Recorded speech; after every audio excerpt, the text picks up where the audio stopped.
So Connor and Company with Larry and Julie this morning, and I hear a little insight into my humor and the origins of it. 1999's Deuce Bigalow, Male Gigolo, was an incredibly influential movie on my career and on my life in general, frankly. That's my kind of humor. I was left in tears most of the time, so it's a big deal for me to welcome to the program Rob Schneider, who's in town for a stand-up concert over at Lincoln Theater tomorrow night. Hey, Rob, thanks for joining us. Thanks, Larry. And, yeah, you know who made Deuce Bigalow? Who? How times have changed? Disney. Wow. Disney. Yeah, that's how they did. They made a movie about a man whore. That's right. Disney. Well, it's all gone south since then, Larry. Some would argue that that's the moment it went south, Rob, but, I don't want to feed into that. Hey, Rob, is there going to be you're going to be in D.C., are you going to have any jokes about Joe Biden? Because, you're an alum of Saturday Night Live. When I tune into that show, they can't find anything funny about Joe. I know. I mean, besides the fact that he's a corpse attached to a car battery, I don't know if there's anything to make fun of. All right. So maybe he's not. Maybe he's off limits. My favorite part is him shaking hands with people who aren't there every speech. That's my favorite. Yeah, it's his favorite, too. That's actually most of his friends come that way. Rob, a lot of times comedians come to town, and because they're in D.C., they feel the need to start preaching about politics. Do you feel compelled to do that at your stand-ups? No, I'm there to get laughs, but I do think that there's never been a better time, potentially, for stand-up. Yeah. There's a lot of pitfalls.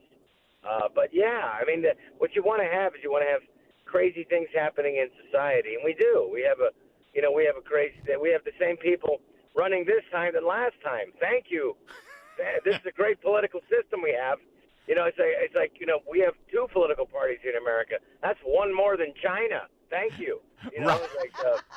Rob Schneider live at Lincoln Theater tomorrow night. And I think tickets are available still. I'm not sure, but just check it out if you could. Rob, it is interesting to me that comedy seems to be coming back from the brink.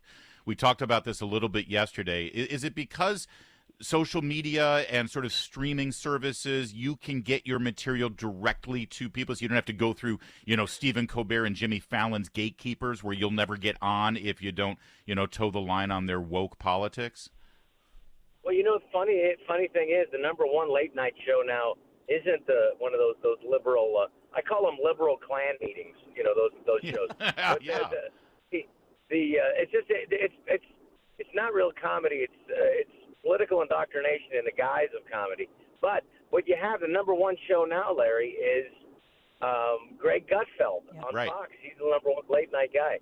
So, I mean, at the same time, if you do have people with real strong opinions about stuff, and also crazy things happening in society, it creates great potential for laughter. I mean, just, the LGBTQ plus rally for Hamas. I mean, you can really, the jokes write themselves sometimes.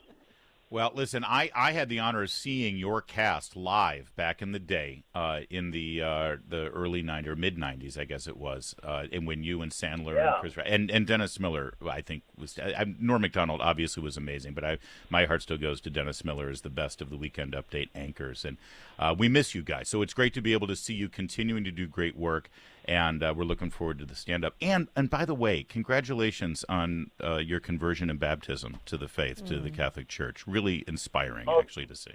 Oh, thank you. It's something that is it's been the most beautiful part of my life now, and it's there's other religions and there's other faiths, but what about one that has forgiveness and acceptance and love of your brother and love of your enemy at its core? I mean, that doesn't get better than that to me. Yeah. Look at me. I didn't let you finish with a punchline. I'm an awful host. But no, still, you're great.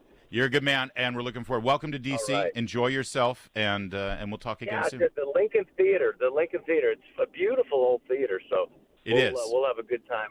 Yeah, and not the Ford Theater, by the way. If you all are thinking you're going to go to the Ford Theater, something very different is going to happen. It's a different place, but it's very cool. Thanks, Rob. Totally. 8:52.